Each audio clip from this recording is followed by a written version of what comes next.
Brilliant. So we are back now. Welcome back. We're going to do session 2 now of day 2. We're going to look at the grief and loss arising from the events of October the 7th and the subsequent war. How has Israel dealt with so much grief and loss?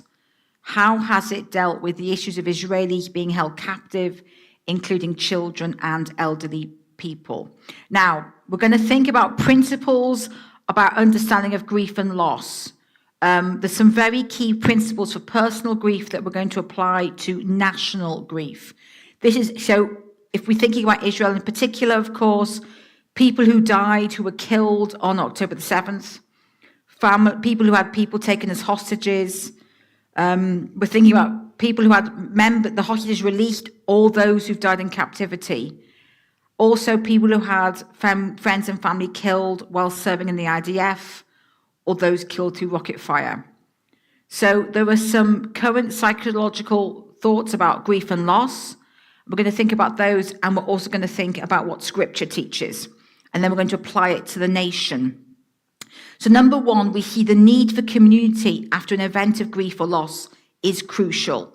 When we read the Scriptures, if we think about the lives of Job, Naomi, Mary, the mother of Jesus in particular, we see that significant relationships and having a trustworthy community around them is significant in them being able to recover from shattering events. We see this even for Jesus in the Garden of Gethsemane. He takes with him his 3 closest friends as he's wrestling with what God is asking him to do. In our final session this afternoon, we're going to think about a possible solution for traumatized people.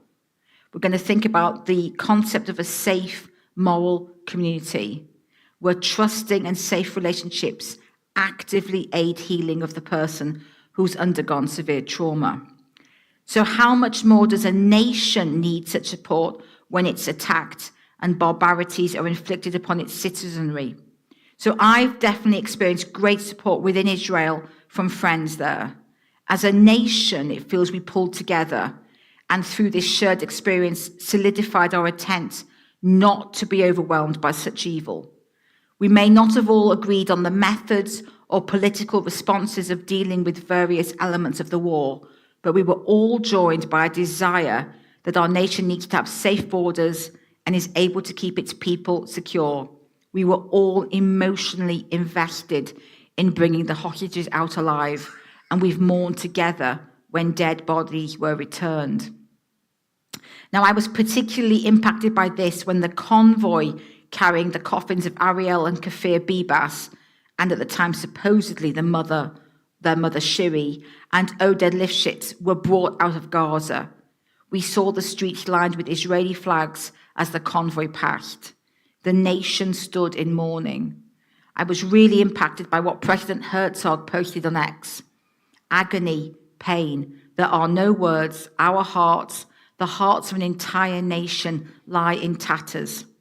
On behalf of the state of Israel, I bow my head and ask for forgiveness. Forgiveness for not protecting you on that terrible day. Forgiveness for not bringing you home safely. May their memory be a blessing. Our nation stood together on that terrible day, and we gained comfort from each other.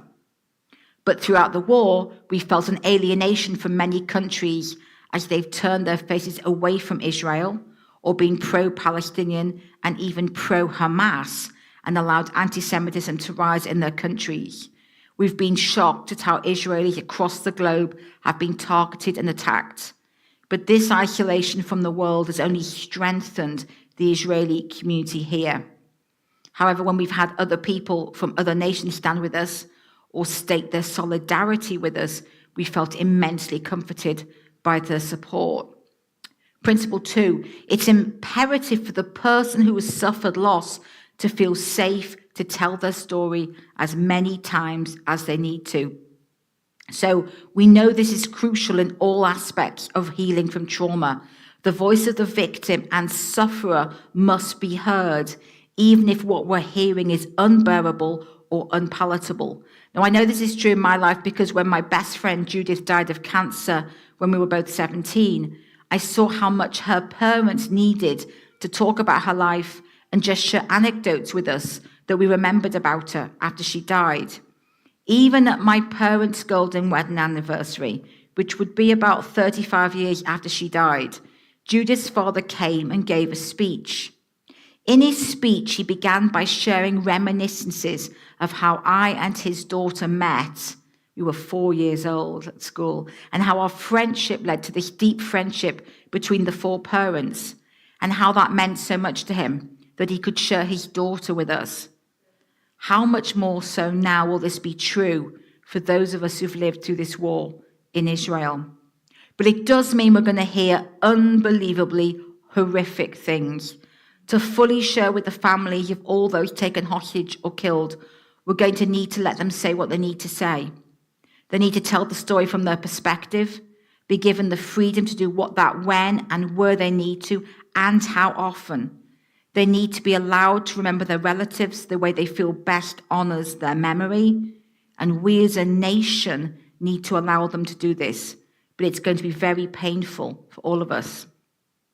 Principle number 3, it's imperative we let out our anger at what we've gone through and be allowed to say what we need to say. Biblically, we see this, particularly with Job and Naomi and the Psalms, when David lets out his pain and anger. And God wants to hear this. He understands our anger at injustice. He is angry at injustice. And if we don't get that anger out, it stays inside us and settles into resentment and bitterness. And long term, that causes far more problems. So I believe we're going to be in for an exceedingly tough time as we as a nation begin to process what has happened to us. It can start now because all the hostages have been released, both alive and dead. There is some sort of plan on the table about what to do in Gaza. It needs to be safe enough for us to express our anger. There needs to be room to do this in a constructive manner, because anger not processed well descends into bitterness, rage, and ultimately a need for vengeance. We seek justice, but vengeance is not a healthy road for us to travel down. Principle 4, we need to acknowledge that a person might react to grief and loss differently to us, or what society accepts as culturally appropriate. So if we can understand this and the range of emotions and reactions that grief and loss can produce, it can help us in helping those we walk through to normalize what they're feeling. These people have lost family and friends in different circumstances. In the initial attacks on October the 7th, relatives and friends taken hostage and dying in captivity. Relatives and friends taken hostage and released, but suffering immensely afterwards. Friends and family serving in the IDF and being injured or killed. No two people react the same way to grief, and there needs to be room and grace to allow people to grieve in the way they find most helpful. And one grief counselor puts it like everybody's grief is like a fingerprint. The way we deal with grief is like our fingerprint. Everybody's different. As believers in Jesus, suffering is part of our Christian walk, but God has purposes in it, both individually for us and as part of a greater kingdom plan.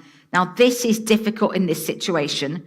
It's incredibly difficult to think that any good might come out of such suffering and that God might allow such suffering to the nation to happen. But we all know of miracles that God performed during the war. We know of miracles on both nights of the Iranian missile attacks, when we saw God's hand save the nation from certain catastrophe. We know of individual miracles people shared of how God protected soldiers in Gaza. But still, it's hard to see how good might come out of this situation. One of the hopes I have of goodness coming out of this situation is for people to turn back to God, to finally realize our safety cannot rest on the security services or the IDF or the Iron Dome, however good they are. Human beings are fallible and flawed, and nothing can be 100% secure. The only person that is 100% infallible and secure is God. We have to put our safety and security into his hands. So for me, all the way through October the 7th war, Psalm 121 was on my lips, especially during the Iran war. I lift up my eyes to the mountains. Where does my help come from? My help comes from the Lord, the maker of heaven and earth. He will not let your foot slip. He who watches over you will not slumber. Indeed, he who watches over Israel will neither slumber nor sleep. The Lord watches over you. The Lord is your shade at your right hand. The sun will not harm you by day, nor the moon by night. The Lord will keep you from all harm. He will watch over your life. The Lord will watch over your coming and going, both now and forevermore. This is who we put our trust in. And if the war results in a turning of hearts and minds to the God of Israel and Jesus the Messiah, then maybe we will see the revival we've been longing for. And then maybe we could say that good has come out of such evil. Perhaps we can also say that with so much of the adverse international reaction, it's been a wake-up call to many, believers and non-believers, to wonder why Israel provokes such strong reactions. And with the rise of anti-Semitism as one of the outcomes of this, to start to consider why there is still such hatred of the Jewish people and nation. Can this in itself be the start of people turning to God to also answer those questions and force people onto their knees to see God answer their prayers to keep the Jewish people safe both within and outside Israel? Can we trust God that he has a plan for the nation and that we can recover from such a trauma and that ultimately God will bring good out of evil? As Joseph says in Genesis 50 verse 20, you intended to harm me, but God intended it for good to accomplish what is now being done, the saving of many lives. We pray in faith this will be true of the events of October the 7th. For believers, will we be pushed to a deeper relationship of God? You know, when we have experienced such pain and grief and loss, it confronts us in our thinking. Do we really believe in eternity? And if we do, what do we believe about our Heavenly Father? I believe that for many people across the nation, whether they believe in God or not, whether they believe in Yeshua or not, they've been forced to reflect on their worldview. What do they believe about God and how he sustains Israel? And Barry and I have had many experiences of offering to pray for unbelievers in cafes or just in the street who we fall into conversation with, who've shared that they've friends and families in the IDF, or they've had friends in the October the 7th massacre. What other response can there be than to fall on our knees before God when we read of such horror and barbarity? And perhaps in this moment, our relationship with God can deepen as he comforts us, reassures us, and confirms our faith that he has a plan for the nation and Israel's security and safety is his responsibility. Principle 7, we become God's hands and feet to comfort others with the comfort that we have received. I do believe that as followers of Yeshua, we're able to bring his comfort and love to others who are suffering and struggling. We offer to pray for them both in private and with them, and this can be a way of how God comforts the nation. Even if we haven't lost someone in the war, we've all experienced personal losses and trauma, so understand the impact such loss can have. Even though it might be a fraction of the horror someone else has experienced, just having that experience of pain helps us to offer comfort and support with gentleness and grace. And of course, the answer is God the Father, Jesus the Son, and the Holy Spirit. We cannot do any of this without God in all his triune glory. We cannot do it without our eternal Father. When we are in the mire of grief and loss, it's to God we need to come. This, then, is the answer to for the nation. We turn back to God. We allow him to comfort us. We remind ourselves of all the promises he's given us in his scriptures of how he'll sustain us. We remind ourselves of all the times he's rescued us from certain death and annihilation, from Pharaoh in Egypt, from Haman's plans, from the machinations of Antiochus Epiphanes, from the 2 nights when Israel sent missiles to wipe us out. God is still working and moving on behalf of Israel. Now we're going to do a particular session, a part of this session, on the trauma of those held hostage, because we had 250 people, about 250 people taken hostage, and some, of course, we had some come out, and they are going to need much different care than other people who suffered in the October the 7th war. So we're going to talk about this. Now, I am going to give a trigger alert for this. This is really quite hard stuff. But I think it's really important that we think about the hostages in particular, because they will be living with this trauma probably for the rest of their lives. Now, Judith Herman, who is this Jewish psychologist, has written on this particular form of trauma. She talks about how this prolonged contact with the kidnapper, a strange relationship forms, which has as its base coercive control. And basically, the perpetrator of the kidnapping becomes the most powerful person in the life of the victim, and it often then shapes the psychology of the victim. Now, of course, she says there's been very little research done on people who kidnap, mainly because the kidnapper doesn't think he's done anything wrong. So why would anyone want to think about his thought processes? From witness testimonies, it seems that for many kidnappers, they appear to be normal in their psychology. If we think about the circumstances of those who were kidnapped by Hamas, it's clear that all the Hamas terrorists will consider themselves normal in the sense that attacking Israelis and Jews at the Nova Festival and at the Kibbutzim is seen as a normal part of their life in their battle with the state of Israel. At its core, that's a really disturbing thought, that the people who perpetrated such horror would consider it to be normal to think about committing attacks and then follow through with them. Now, we've also seen this testified by other people. So Hannah Arendt, who was a victim of the Holocaust, survived the Holocaust, reported that Adolf Eichmann had been certified by several psychiatrists as normal. This is what she said. The trouble with Eichmann was precisely that so many were like him, and that the many were neither perverted or sadistic. They were, and still are, terribly and terrifyingly normal. From the viewpoint of our legal institutions and of our moral standards of judgment, this normality was much more terrifying than all the atrocities put together. Shocking, shocking stuff. It seems that when we've studied victims of kidnapping and enslavement, the perpetrator wanted to have control over every element of the victim's life, but often they want more. They actually want the perpetrator, they actually want the victim to affirm them, to be grateful to them. It remains to be seen from testimonies of the hostages held in Gaza if this also was asked of them.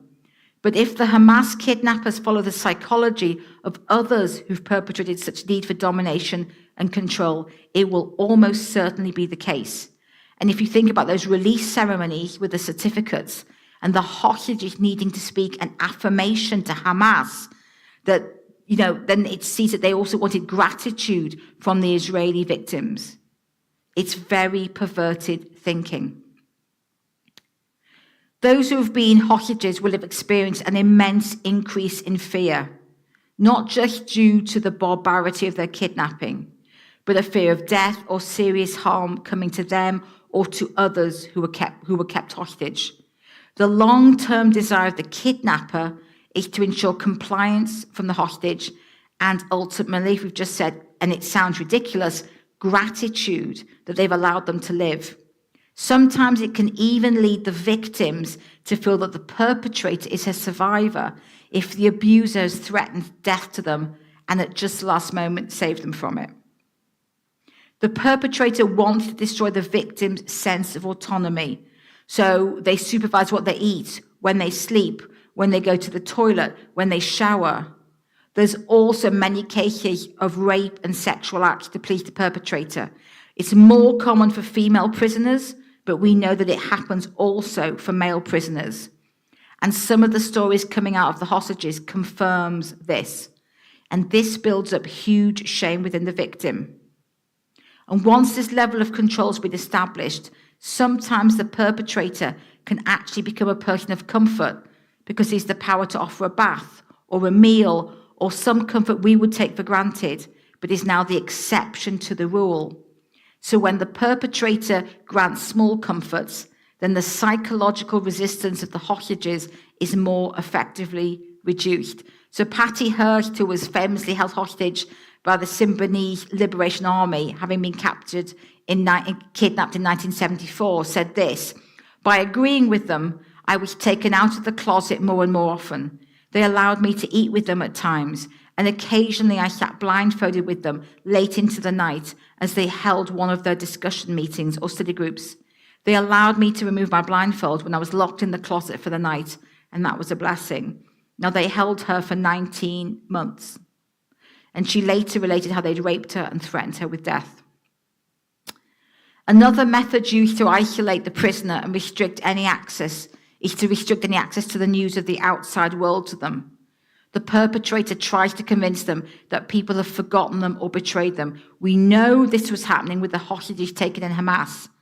Hamas was telling them that the IDF raids on Gaza were the reason that some of the hostages had died, and it was actually Israel's fault the hostages were dying. This upside-down logic seriously damages the fragile mental state of the victim. So it's been noted in studies, those taken prisoner, for example, prisoners of conscience, who were mentally prepared for the psychological warfare of the perpetrator, are better able to identify the methods being used and so withstand it better. However, those taken unexpectedly have no time to prepare, they're not well versed in the psychological abuse they're going to encounter, and then this impacts them more seriously than the physical and sexual abuse they experience. Throughout history, we've seen that hostages, after they've been released, have actually defended their captors' cause or visited them in prison or raised money for the defense. The perpetrator seriously affects the mental health and processes of the victim. It might seem so counterintuitive to us, but it may be that some hostages will have developed an emotional bond with their kidnappers. These attacks happened with no warning for those at the Nova Festival or the Kibbutzim, and so those taken hostage were not prepared for the violence they endured and the torture that was to follow. We have to acknowledge that the hostages have been exposed to prolonged periods of chronic trauma, so they will have PTSD, severe anxiety, hypervigilance, and agitation. We need to be aware any sound or smell may be able to easily set off the alarm system in their minds, cause them to feel the fear that what has happened to them in the past is about to happen again. So hearing doors slamming, hearing sirens. We should expect them to have many physical ailments, insomnia, headaches, issues with their digestion and back pain, not linked to any injuries, torture, or deprivation suffered in captivity. These symptoms, like we talked about yesterday, all linked to trauma they've experienced. And as we've continually talked about trauma, the body will demonstrate what is going on inside the nervous system and will speak for the person when maybe the person cannot verbalize what has happened. And we have to accept these symptoms may continue for many years after the event.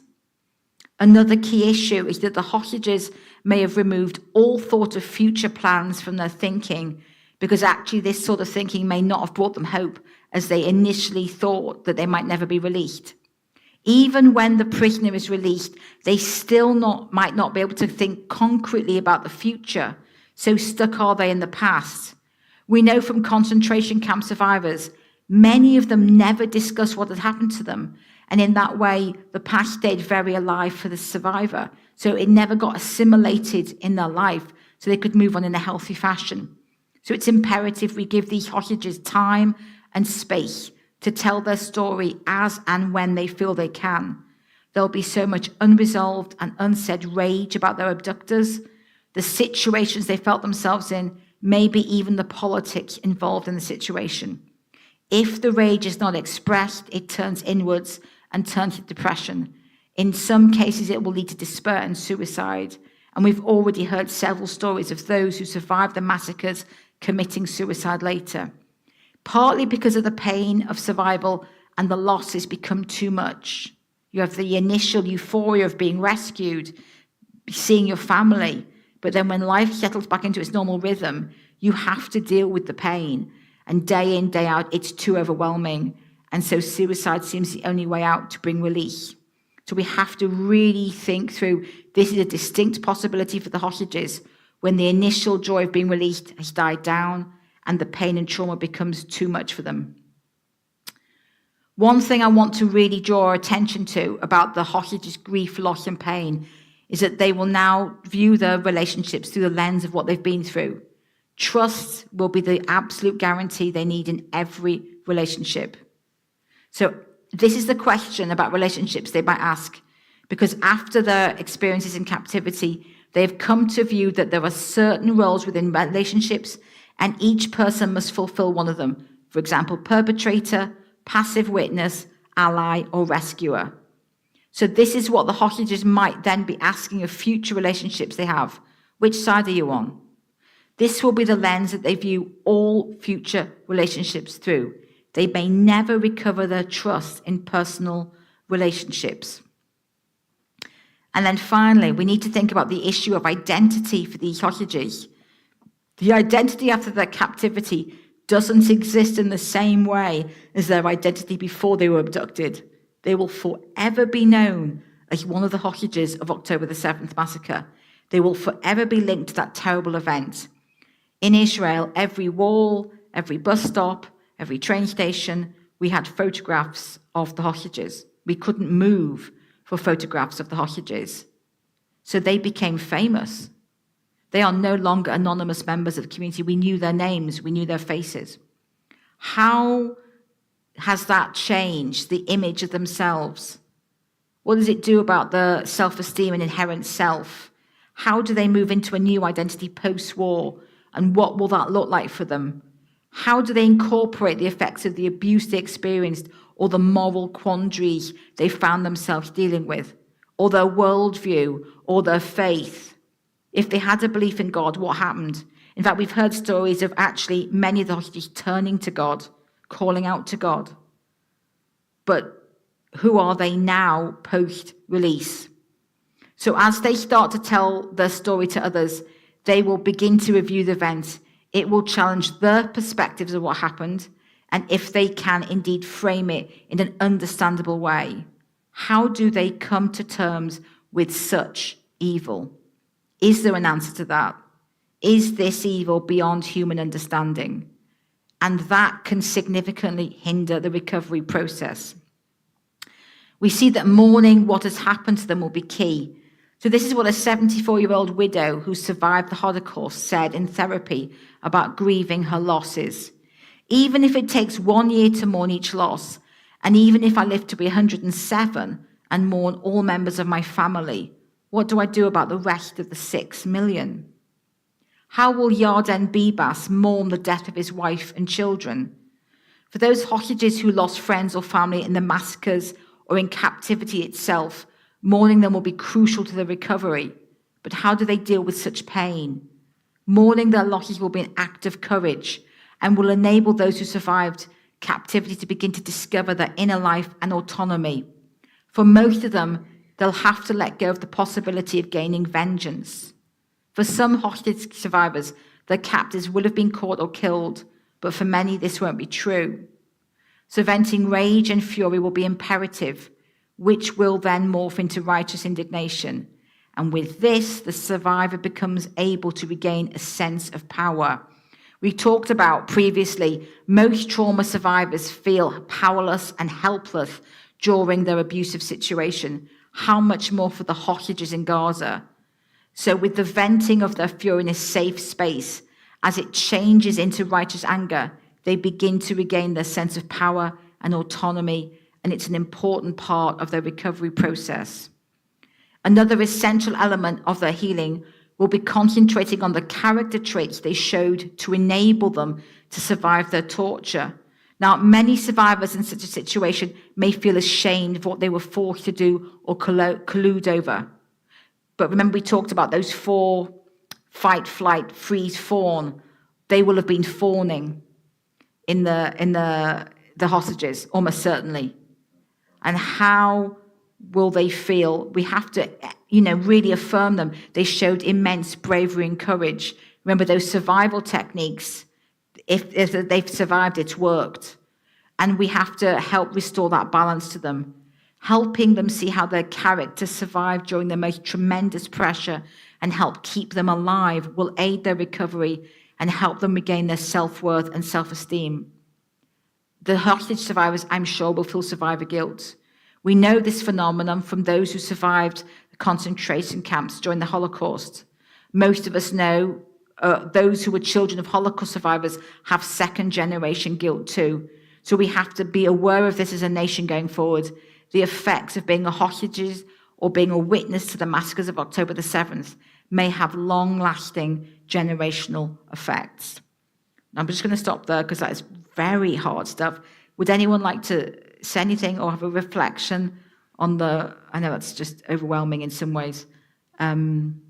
Any comments or reflections or thoughts on those that thinking about the hostages and how they might need healing? Mm-hmm.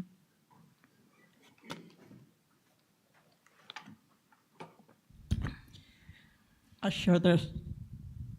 Yeah, thank you. I shared this with Allison and some friends. The one thing that impacted me the most, because now moving toward to become a part of Israel and to be there more often, one of the things that impacted me the most was when I was actually there the day the hostages were released with an Israeli that's a dear friend, and I felt that sense of celebration. But when I looked out and I saw a hostage that had been there for 2 years, and I actually looked at his body, as he was standing up, and could see that he looked exactly like a Holocaust victim, and he was doing the heart symbol. I think that really broke my heart, and it made me to understand deeper from just a little small point of view what some of the Israelis were going through. But it just broke my heart because when Israelis grieve, they grieve as families, as a nation. You'll see, we were dancing together. Yeah, I learned a lot of Israeli music, but it was as if we were all together celebrating and they were going through all this grieving together and celebration together. So, but seeing Avatan Or that day, it changed my life forever, and it touched me so deeply. Thank you, Terry. I think Barry's gonna. Thank you, Barry. Yeah, thank you. This is actually very emotional for me, because as an Israeli, me and Alison and all Israelis, we carried the emotion of seeing women, children, babies, men held hostage all those years, and we weren't able to free them till after 2 years or more. We carried it, and we felt the trauma, we felt the shame that they were taken from us. We didn't protect them as a nation, and it just triggers our own sense of family as the people of Israel, as Jews, that we weren't able to look after our family. I mean, thank God it's over, but it isn't over, is it? As Alison has brilliantly outlined, that the trauma of the hostages will continue, and their families, and their friends, and the soldiers, the families of the soldiers who died or injured or who just fought and have PTSD. So I just wanted to say just how important the work is that Alison is doing, and that many counselors and therapists are doing. The Israeli army, the IDF, have woken up to the need for more support for soldiers, for hostages, for everyone who is traumatized by war or by being in an army. They've woken up more and more, and this is why it's so important, this conference, is because we do need to hold on to the vision of building trauma centers to help save lives in Israel. This is what it's all about, this conference, and we need this. This is so important. And you know, it really hit me just now when Alison said there's a real chance that the hostages could take their lives. After everything they've been through, they might not be able to cope. And we need to support them and love them and give them everything we can. And that's true of anyone with trauma. So this is really important. The teaching that we're hearing today, we need to talk about, and we need to help educate everybody who knows anyone who has suffered trauma of any kind. And finally, my heart went out to a particular hostage called Emily Damari, because she's a British Israeli, and she even supported the same football team as me. So I identified with her, and I was able to follow her story and pray for her with understanding and just be with her. And when she came out, oh my gosh, I felt the emotion. And I know that her journey is long. I've heard that she's suffering the effects of trauma, PTSD. I heard this recently, and I'm still praying for her. And you know, this is so important, what we're learning today, that how we can help people with trauma and help educate people. Thank you, Barry. I think Terry wants to. I just wanted to mention one thing, is part of the reason of my vision with Megan Goshen, Israel, that God is birthing in my heart to have places of safety in Goshen, is over that what he's saying with the trauma centers, and why our collaboration is so important, because we want to have a place of safety where they can heal. Because I've had Israelis tell me personally, we don't have any place we can go. And that's why my experience of having Israelis stay with me here in Texas for 2.5 months was so critical, because it taught me what it's like to have a Goshen, a place of safety where people can heal, to work through their emotion, to help bring the love of Yeshua to their hearts, and to let them know that I care. I remember when I was at that parade, that was one of the things that happened. There was this photographer that was taking all these professional pictures, and he was, when I told him where I was from, he was totally intrigued. It's like, he was in shock that somebody like me would care enough to be, first of all, to be there in the midst of the hostages coming home, but that I cared enough to stand with them. And if I could tell people in this live stream in here, is the most important thing is the compassion and letting Israel know, especially at this time, there is a window that we have to show love and to stand with Israel, not just ideologically, but I'm just saying, as people of compassion, that God has called us as compassion to stand in the gap. Brilliant. Thank you so much. Yeah, yeah. This stuff is tough. It's really very tough. And even the book that I recommend, the Judith Herman book, you'll see that as footnotes. I couldn't read it in one go. I had to go away, come back, go away, come back. Even though I knew I had to face what she was writing and really, really digest it and then think about Israel. It's really hard-hitting. It's a great book on this, but it's really tough. But it's going to be a lot tougher to be sitting in the room with one of the hostages. So we really need to really grasp what they're going to need. We're going to now think about those who've been in combat. We've got to think also about how being involved in combat has affected the young men and women in the IDF. Now, most of them will have felt it necessary to defend the nation, and they do see it as an honor, an amount of honor in that. But they have all been exposed to seeing unmentionable horrors. They've had to make exceedingly difficult decisions in the heat of battle. Much of what they will have seen, they may never be told due to the need for military secrecy. But we need to be very aware now that many soldiers are suffering from PTSD. And I know this from clients. I know this from clients' families. I know this from clients' friends. It's really deal with what they've had to do to defend the nation. And that's going to take many years to recover from. So the same principles we talked about how we help the hostages also apply to those in combat. They've got to have a safe community.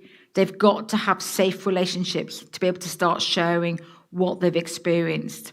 They need to have their voice heard, and they need to be allowed to tell their stories as often as they need to, and they have to be given time. It's not going to be a short process. Now, we're going to look at what God says. Now, because I was like, God, okay, how do we, for me, I was like, there's got to be, you must be saying something, Lord, in your scriptures about how to help this. And God really gave me a revelation. And so we're going to look at 1 Kings 19, and we're going to look at Elijah. So I've put this is the story of when, Elijah's had that incredible moment on Mount Carmel, and he's defeated the prophets of Baal. God has shown up in all his glory and really, really proved himself. And then the queen, Jezebel, she threatens Elijah, and he runs for his life.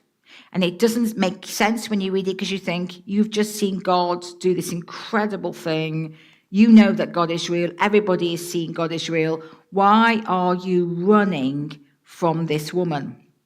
But I think it held some very key pointers about the damage trauma has done, and how then God begins to put Elijah back together. So, and I think this gives us a bit of a blueprint of how we might help people with severe trauma. So as I said, he's just seen God move powerfully. The people have responded. The prophets of Baal have all been slaughtered. Elijah then shows great faith. They've been in a famine and a drought. And then, he keeps sending his servant. God says, the rain's coming. And he keeps sending his servant. And the servant says no. And then finally the servant says, I see a cloud the size of a fist. And Elijah's like, it's coming. And he runs, doesn't he? He runs in front of Ahab's chariot all the way back to Samaria. But then the queen threatens Elijah. And Elijah runs. How on earth is this happening? Because we know he knows that God is sovereign, and we know that he's seen God rewards his faithfulness. But I think Elijah, he's been in battle. All that's happened is he's been in battle. And he comes out of the battle with the prophets of Baal, and he's exhausted. It's taken a lot of strength, physically, mentally, emotionally, and spiritually, to do what he's done. And once the battle was won, he must have needed to rest and take some time out. But then the queen threatens him, and not thinking clearly, Elijah's fear wells up in him, and he runs. We even see him ask God to take his life. His exhaustion leads to despair, which leads to suicidal thoughts. So how does God help him? Well, the first thing he does is he lets Elijah sleep, which is probably what he needed most of all. He's probably not slept the last few days, and so physically he needs refilling. And then God sends an angel with food and water. So God deals with physical needs first. Elijah sleeps again. When he wakes up, the angel is there and he has more food to drink. So basically, for any other recovery to happen, the physical basics have to be met first: sleep, food, and drink. Once those have been met, God can start to heal the other elements that need healing. So Elijah travels to Mount Horeb. He's seeking spiritual answers from God. Mount Horeb was known as the mountain of God. It's where Moses received the 10 Commandments. So it's basically like Elijah going back to his spiritual home, the spiritual foundation of his faith, to look for God. He needs answers from God, but I don't think he knows what question he wants to ask. He just needs to hear God's voice. Now, when we think about this need of Elijah, it might seem very strange because he obviously hears God's voice very clearly. But maybe after the fire of the battle, he needed reassurance that what he had seen was true and it would have a lasting impact on the Israelites. We know when we read the Tanakh that often in Israelite history, God effects a rescue only for the Israelites to return to their idolatrous ways very quickly. So I'm reading Judges at the moment. So, they get attacked, they get subjugated, God sends a judge. Everything's okay, the judge dies, the Israelites start disobeying, God sends another judge. This is just his cycle. So Elijah knows the history of his people, and perhaps he thinks, is it going to be one of those moments? We've had this amazing battle, God's won, but they're going to just go back to their old ways. So maybe he is seeking assurance from God of his identity as prophet and the message he's been given to deliver to the people. And God answers. God knows what Elijah is truly seeking. And so God says, what do you want? Elijah pours out his heart and soul. He feels desperate and he feels lonely. So God tells him to stand on the mountain and he'll pass by. Now, when we think about how Elijah hears God, we know he hears God in a very visceral way. And so perhaps we think he's going to hear God similar again. But that isn't what God does. Elijah does not hear God in the wind, in the earthquake, or in the fire. He hears God in this gentle blowing and the quiet voice. God speaks deeply to Elijah's soul. Again, God asks Elijah, why are you there? And Elijah gives him the same answer. This time, God gives the solution. God tells Elijah to anoint the next kings of Aram and Israel. That cements Elijah in his calling as a prophet. The prophets were meant to anoint the kings. He then tells Elijah that Elisha will be his successor, thereby affirming to Elijah there's a succession plan that shows that God will continue to speak to the Israelites because he's named the next prophet for the nation. Finally, he reveals to Elijah he's not alone. There are 7,000 in the land of Israel who've stayed faithful to him and have not worshipped Baal. So we see from this answer that God brings healing to the different parts of Elijah's soul. He brings healing to Elijah physically by encouraging him to sleep and providing food and water. He brings healing to Elijah spiritually by speaking to him in a new way. He brings healing to Elijah's concerns about his identity by asking him to anoint 2 new kings and his successor. He brings healing to Elijah spiritually by telling him who his successor will be and that God will continue to be with the nation of Israel. And he finally brings healing to Elijah emotionally by reminding Elijah that he's not alone and that 7,000 Israelites have not worshipped idols but have kept faith with him. If we think about the rest of Elijah's life, he was never alone again. It was one of his main gripes with God, this loneliness, his isolation. Elisha was his constant companion. God dealt with Elijah's loneliness by providing a faithful companion for him. So let's apply these principles to those who've been held hostage or those who've been in combat. Theirs is not a dissimilar situation to what Elijah had experienced. They've been totally focused on fighting the enemy and surviving. All their faculties have been strained to the utmost of their strength just to survive. So once the battle is over, once they've been released, the exhaustion comes rushing in. They don't need to put so much effort in surviving, but now the fear comes. I had one client who was a commander in Gaza. She told me that she experienced no fear during her turn of duty. However, when she returned to her normal life and job, she started experiencing panic attacks, fear and insomnia, and she didn't understand why, because she wasn't under threat anymore. She wasn't, but what was happening was that all the fear she'd held under control during combat now surfaced once she wasn't in immediate physical danger. Now she was allowing herself to feel what she'd known to be true at the time, that she was in danger, but had known subconsciously that acknowledging this at the time wouldn't help her survive. I think that's what happens to Elijah, and I think this is what will happen to many of those who were in combat or were hostages.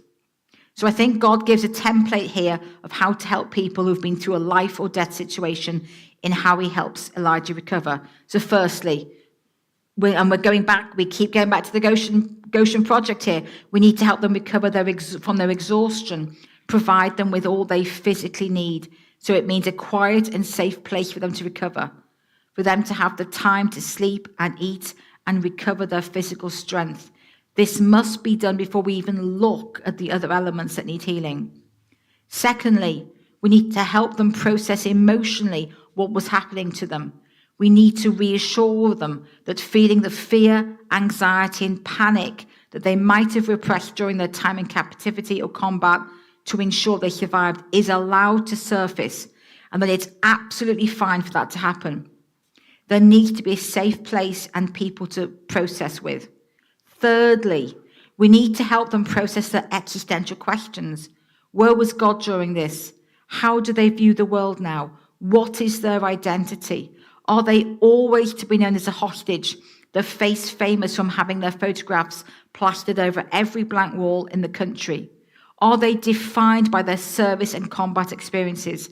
Can they go back to living a normal life? And what does that even look like? We need to be patient and acknowledge that the emotional and spiritual healing is going to take years, maybe the rest of their life, and provide ongoing love and care. Safety is paramount for those who've experienced its life-defining and life-changing events. Finally, we must allow them and encourage them to tell their story over and over again. It's important for their healing, but it's important for us as a nation to hear the stories, acknowledge the pain and suffering that's been experienced by members of our society, and look to bring hope out of such devastating events.